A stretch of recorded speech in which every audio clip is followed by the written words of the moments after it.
ಮಾದಕ ವ್ಯಸನಕ್ಕೆ software engineer ಬಲಿ. ಮಾದಕ ದ್ರವ್ಯ ಖರೀದಿಸಲು ಹಣವಿಲ್ಲದೆ ಮನೆಯಲ್ಲೇ ಗಾಂಜಾ ಬೆಳೆಸಿ ಅರೆಸ್ಟ್. ನಾಚರಂ ನಿವಾಸಿ ಸಿಎಚ್ ಶಶಿಧರ್ ಎಂಬ ಇಂಜಿನಿಯರ್ ತನ್ನ ಸಂಬಳದ ಬಹುಭಾಗವನ್ನು ಗಾಂಜಾಕ್ಕಾಗಿ ಖರ್ಚು ಮಾಡಿ ಹಣದ ಕೊರತೆಯಿಂದ ಕೆಲಸವನ್ನು ತೊರೆದಿದ್ದರು.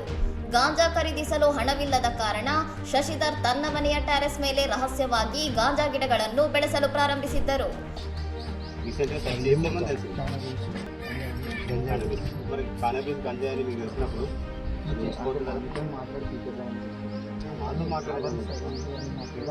ಖಚಿತ ಮಾಹಿತಿ ಮೇರೆಗೆ ದಾಳಿ ನಡೆಸಿದ ರಂಗಾರೆಡ್ಡಿ ಜಾರಿ ತಂಡವು ಶಶಿಧರ್ ಮನೆಯಲ್ಲಿ ಬೆಳೆಸಲಾಗಿದ್ದ 17 ಗಾಂಜಾ ಗಿಡಗಳನ್ನು ವಶಪಡಿಸಿಕೊಂಡಿದೆ.